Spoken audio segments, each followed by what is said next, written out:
Bueno, ¿cómo usamos estas misericordias fieles, mis amados? Este pacto es tan bueno que la única manera que nosotros lo podamos detener es quebrantando la Torá y aún las leyes de la creación. Como leíamos ayer, si el sol no sale y no se pone, entonces esto no funciona. Y nosotros tenemos que tener un propósito estratégico y fundamental como cuerpo de Mashiach para estos tiempos finales. Y tal vez el mayor propósito, la mayor función que tenemos, aparece revelado en Apocalipsis capítulo 12. Si leemos los versos del 10 al 11, nos hablan de una cuadratura espiritual bien poderosa. Escuche lo que dice. Oí una gran voz en el cielo que decía, ahora ha venido la salvación, número 1, el poder, número 2, y el reino de nuestro Elohim, número 3, y la autoridad de su Mashiach, número 4. Esa es la cuadratura.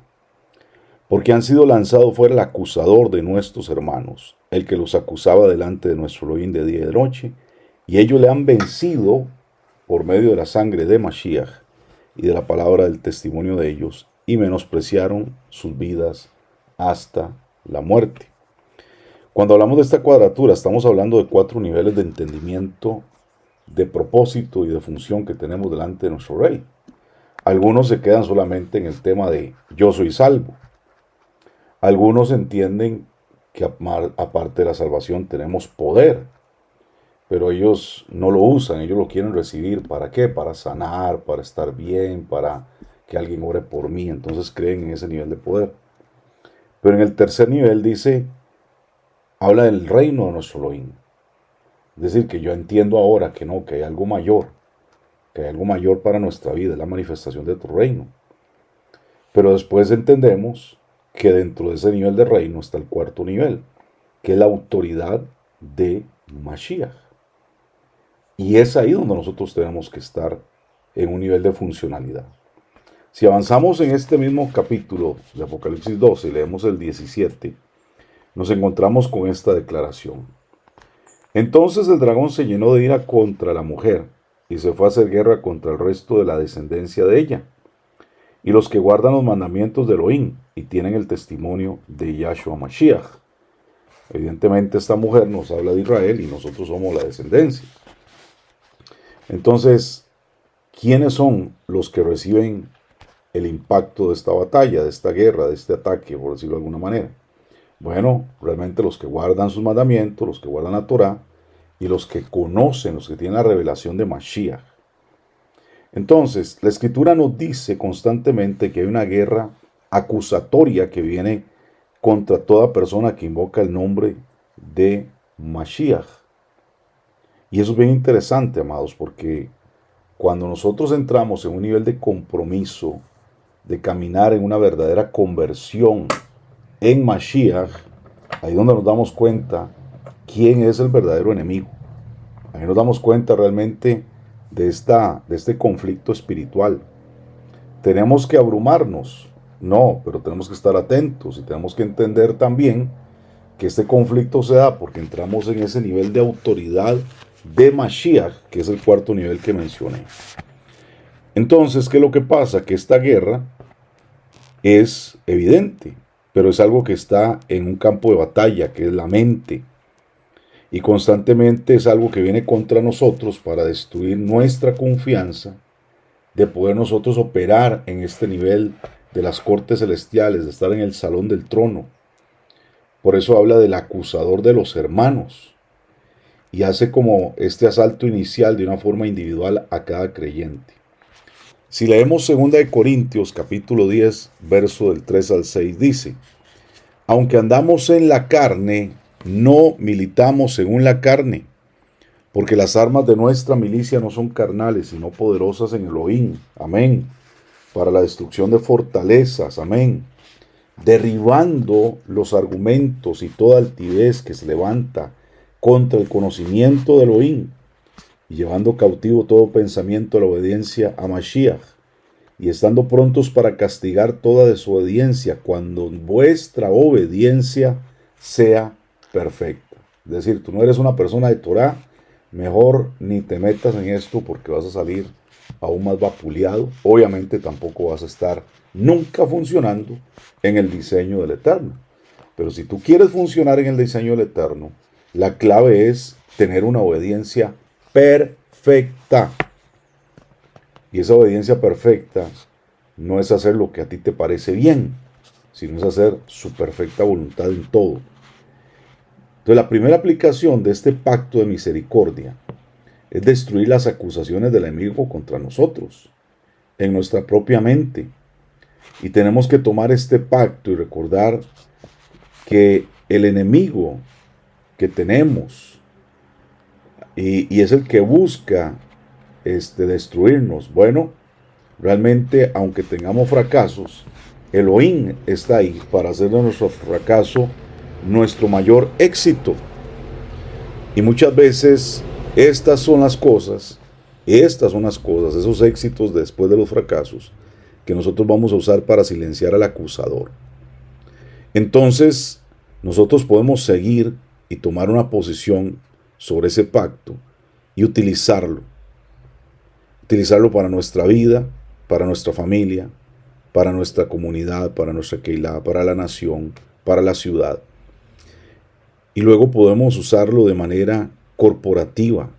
Y de hecho se nos anima a hacerlo. Por ejemplo, cuando en Hechos 13 se nos advierte sobre la misericordia fiel, se usa en ese sentido para pararnos por causa de una ciudad y por causa de un territorio, por causa de una nación. Si leemos en Hechos 13, del 34 al 40, entonces vemos esta advertencia. Dice: en cuanto al que levantó de los muertos, para nunca más volver a corrupción, lo dijo así: os daré las misericordias fieles de David. Y por eso también en otro salmo dice: no permitirás que tu santo vea corrupción, porque la verdad David, habiendo servido a su propia generación, según la voluntad de Elohim, durmió y fue reunido con sus padres, y vio corrupción. Mas aquel a quien Elohim levantó no vio corrupción. Sabed pues esto, varones hermanos, que por medio de él se nos anuncia perdón de pecados, y que todo aquello que por la ley de Moshe no pudisteis ser justificados, en él es justificado todo aquel que cree. Mirad pues que no venga sobre vosotros lo que está dicho en los profetas. Acá en el versículo 40, Pablo está diciendo: mira que no venga sobre vosotros lo que está dicho en los profetas. El contexto de esto determina el significado de lo que se está hablando, porque el contexto habla del pacto de la misericordia fiel. Todo lo que nosotros tenemos que hacer es ir a buscar este verso en los profetas que Pablo está usando y mirar realmente la cita en su contexto. Si el contexto de lo que Pablo usa es el 13:41, entonces debemos de comprender lo que el Eterno nos está hablando en ese sentido. Entonces podemos tener claro acá que lo que el Eterno está hablándonos a través de este pasaje es que cuando nosotros podemos usar este pacto de misericordia, entonces podemos funcionar en una forma gubernamental. Aquí dentro de este contexto también nos está hablando de usarlo para influenciar ciudades, para influenciar naciones, para influenciar territorios. Lo que pasa es que en Hechos 13:41, esta misma referencia aparece también en la Tanaj. Por ejemplo, en Isaías 29, del 1 al 4 y en Isaías 11:16. Ahí nos dice, por ejemplo, en el capítulo 29 de Isaías, que el profeta está hablando de una advertencia a Ariel o a la ciudad de David. Y esta ciudad obviamente es Jerusalén. Luego también en Isaías 29, del 11 al 16, nos habla acerca de esto. Dice: y os será toda visión como palabras de libro sellado, el cual si dieren al que sabe leer y le dijeren: lee ahora esto, él dirá: no puedo porque está sellado. Y si se diera el libro al que no sabe leer diciéndole, lee ahora esto, él dirá, no sé leer. Dice pues Yahweh, porque este pueblo se acerca a mí con su boca y con sus labios me honra, pero su corazón está lejos de mí, y su temor de mí no es más que un mandamiento de hombres, que les ha sido enseñado. Por tanto, he aquí que nuevamente excitaré yo la admiración de este pueblo con un prodigio grande y espantoso, porque perecerá la sabiduría de sus sabios y se desvanecerá la inteligencia de sus entendidos. Entonces, aquí Isaías está profetizando algo, amados. Está profetizando la pérdida de Jerusalén. Si Israel no cambiaba y se arrepentía de corazón, entonces por eso es que vemos en el texto de los Hechos cómo Pablo ahora se remonta por medio del Ruach HaKodesh a este verso, en el que el Eterno está diciendo, voy a hacer una obra maravillosa, voy a hacer un prodigio, y esa obra es el juicio. Entonces toda la ciudad dice que será quitada y será llevada cautiva. Así que es obvio que en este contexto, donde Pablo está diciendo que utilicemos el pacto de la misericordia fiel, lo está proclamando y lo está recordando, porque nosotros podemos interceder por una ciudad o podemos enfrentar la pérdida potencial de la misma. Entonces, ¿qué ha pasado, por ejemplo, en los grupos de intercesión que han estado operando siempre en los sistemas religiosos tradicionales? Vamos a orar a los montes, vamos a clamar por ciudades, vamos a orar por naciones, vamos a bendecir territorios, a tirar aceite, a regar agua, a sembrar Biblias, etc. Yo no digo que eso está mal. El problema no es hacer las cosas, es dónde estoy parado para yo hacerlas. Por eso muchos intercesores sufren crisis tremendas de ataques del enemigo. Y después ellos lo ven como una marca de guerra diciendo, wow, es que el revanchismo del diablo se me vino encima. No, señores, esto no es posible. Esto no es posible cuando hay una autoridad absoluta de Mashiach en nosotros. El problema es que si no conocemos el pacto de la misericordia, si nosotros no nos paramos en este diseño, evidentemente el enemigo nos va a vapulear si nosotros nos metemos en un campo de batalla sin estar posicionados para una guerra verdaderamente. Nosotros podemos también ver la referencia de este pasaje en Habacuc, capítulo 1, del 1 al 7. Ahí nos habla de la advertencia por la pérdida de la nación. Y nos dice que Elohim está levantando a los caldeos para que ejecuten juicio contra la nación de Israel. Y es obvio que Pablo, entendiendo el pacto de la misericordia y entendiendo que, por ejemplo, la intercesión de Abraham por su sobrino Lot, pasando también por Isaías cuando habla acerca de esta redención, hasta llegar entonces ahora el entender en su tiempo que tenemos la plenitud en Mashiach, él puede entender también que este pacto de misericordia fiel se convirtió en parte de la oportunidad también de David de levantar un diseño, de provocar un diseño, como fue también preparar todo lo necesario para que el templo existiera en Jerusalén, habiendo sido un varón que tenía sangre en sus manos, que él no pudo construir el templo, pero pudo extender el diseño sobre una generación. Entonces, nosotros tenemos que apropiarnos de este pacto y lo podemos usar con seguridad por nosotros mismos. Entonces podemos estar en confianza delante de las cortes celestiales, delante del trono del Eterno, y provocar un impacto para retardar o detener juicios sobre las ciudades, sobre los territorios. Y la razón para detener el juicio es que nosotros podamos, mientras detenemos el tiempo del juicio, establecer una cosecha poderosa de las almas que le pertenecen al Eterno. Entonces, en una época como la que estamos viviendo, donde hay guerras, terrorismo, todo este caos que acontece, el peligro de guerras aún nucleares, con el propósito de destruir millones y millones de vidas, es donde ahí nosotros tenemos que tener entendimiento de cómo operar. Porque en el caso de Isaías, él llegó a prometer que cuando el mundo vea a este cuerpo moviéndose en la misericordia fiel, las naciones enteras correrán hacia nosotros.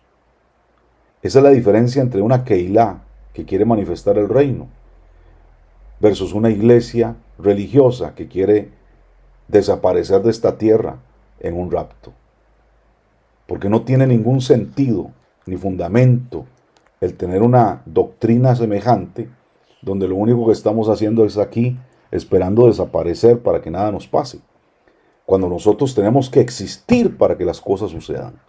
Existir para que la luz del reino se manifieste.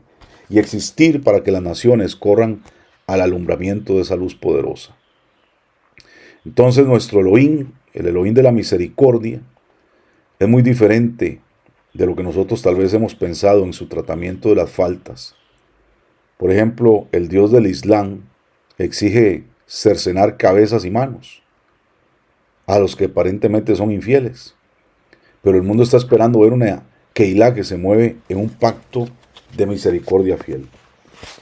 Entonces, en la guerra personal, nosotros debemos de aprender a estar parados contra la destrucción que el enemigo ha planeado.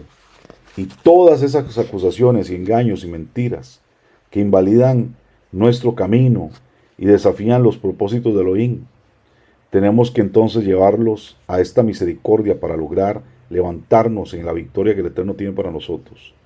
Porque es a través de la victoria personal donde vamos a crecer espiritualmente, inclusive ganando naciones y sometiendo reinos para la honra y la gloria de nuestro Rey. Nosotros somos llamados a ser agentes de restauración. En Hechos 3, 19 al 21 dice, así que arrepentíos y convertíos para que sean borrados vuestros pecados, para que vengan de la presencia de Yahweh tiempos de refrigerio. Y Él envía a Yahshua Mashiach, que os fue antes anunciado, a quien de cierto es necesario que el cielo reciba hasta los tiempos de la restauración de todas las cosas, de que habló Elohim por boca de sus santos profetas, que han sido desde el tiempo antiguo.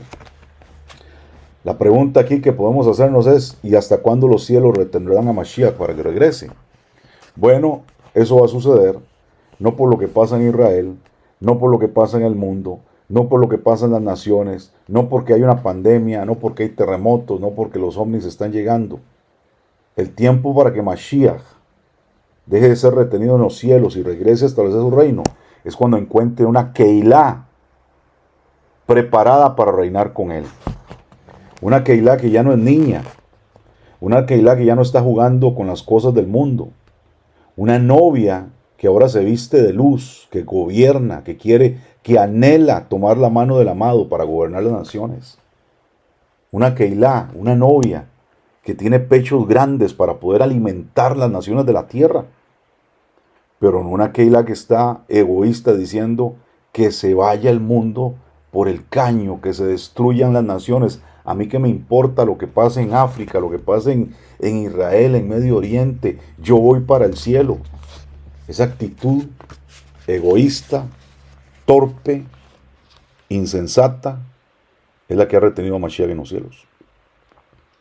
Porque hasta que Mashiach encuentre una novia madura, es cuando el Padre dice, esta mujer está lista para casarse.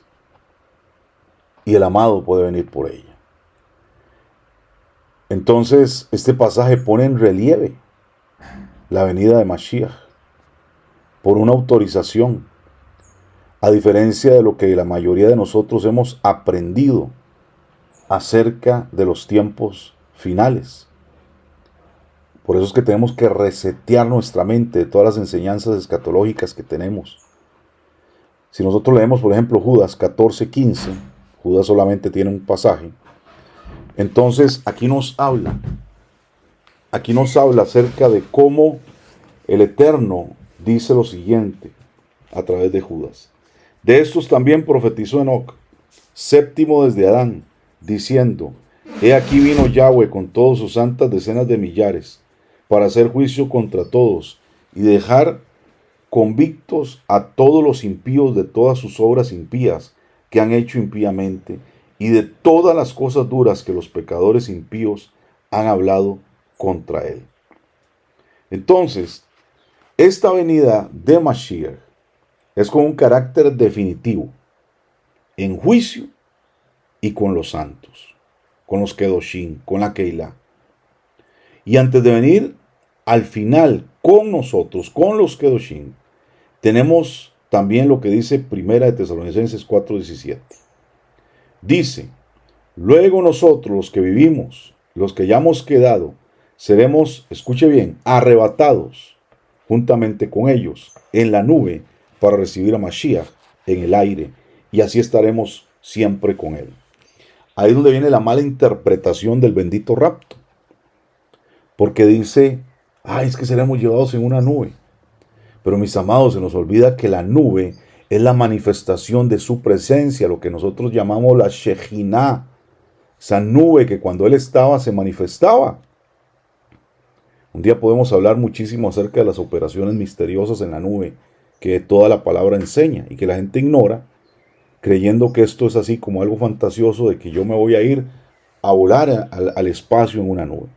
Entonces, esta venida, dice claramente, es por los santos. Es por los santos. Y es lo que se ha distorsionado totalmente. Cuando nosotros venimos a leer Hechos capítulo 3, que nos habla también de otra venida, o de esta venida, está detallada en una finalidad muy determinada. Porque habla de un propósito divino de que la Keilah debe de ser capaz de cumplir. Veamos lo que dice Hechos 3, 20-21. Y él envía a Yahshua Mashiach, que antes fue anunciado, a quien de cierto es necesario que el cielo reciba hasta los tiempos de la restauración de todas las cosas, de que habló Elohim por boca de sus santos profetas que había sido desde el tiempo antiguo. Yahshua tiene la asignación final de los tiempos de venir a una Keilah que esté preparada para recibir este poder de autoridad de Mashiach, que cumpla lo que prometieron los profetas. Entonces eso quiere decir que los mejores días de la Keilah están por delante. Y tenemos que prepararnos para encontrar a Yahshua, que viene a darnos poder para cumplir todo lo que Él tiene preparado, todo lo que ha estado en la mente de Él, para una Keilah en el final de los tiempos. Y las dos primeras preguntas que surgen es, ¿cómo será esta visita? ¿Cuánto tiempo va a durar? Nosotros sabemos que Elohim extiende en cada gran transición profética en dos generaciones. Por ejemplo, Moisés sacó al pueblo de Egipto, pero Yehoshua los llevó a la tierra prometida. David consiguió los planos arquitectónicos y operativos para el templo, incluyendo la ubicación de los almacenes. Él utilizó su emuná y acumuló todo el material a través de la unción para despojar todo lo necesario, para tener todo lo necesario para su conclusión. Despojó enemigos, despojó territorios para acumular esta riqueza. Pero él no edificó el templo. Fue Shelomó el que lo hizo en la siguiente generación. Entonces, cuando Mashiach vino, por ejemplo, a los hombres, los educó, los preparó un cuerpo para caminar con él. Ellos conocían la cultura, conocían el diseño de la época, conocían el judaísmo de la época y tomaron en su corazón la palabra de Mashiach, recibieron la unción, pero lo tocó a otra generación, como por ejemplo los que se levantaron en el tiempo de Pablo, para ir más allá del territorio de Judá e impactar la nación de la tierra. Entonces, nosotros podemos esperar que esta cosecha de los últimos tiempos probablemente se divida en dos generaciones. Del mismo modo en que se tomaron dos asnos, una asna para cría, para cargar, y otra para llevar a Mashiach a Jerusalén por la primera vez. Entonces él volverá en los lomos de dos generaciones. Y es el tiempo donde nosotros podamos aceptar este patrón davídico de preparación, de cumplimiento, de manera que podamos ofrecer plenamente todo lo que se necesita para completar el templo espiritual en los últimos días. con piedras nuevas y vivas, y pasar la unción, pasar los recursos, pasar la antorcha para discipular las naciones de la tierra durante esta nueva generación. Creo que nosotros, personalmente, pienso que estamos en medio de esta transición y tenemos que prepararnos, amados, porque entonces vamos a ser probablemente la única generación que pueda atestiguar esta transición en toda la historia de la humanidad, que seremos los que provoquen y seremos los que participen de esta cosecha de los tiempos finales. Entonces, en este tiempo, mis amados, el Eterno nos está llevando a una tarea bien interesante, bien poderosa, bien hermosa, y es que traigamos un diseño de restauración y que provoquemos grandes cosas en esta temporada. Así que, mis amados, preparémonos, trabajemos, esforcémonos, porque lo mejor está empezando ya. Que el Eterno los bendiga a todos.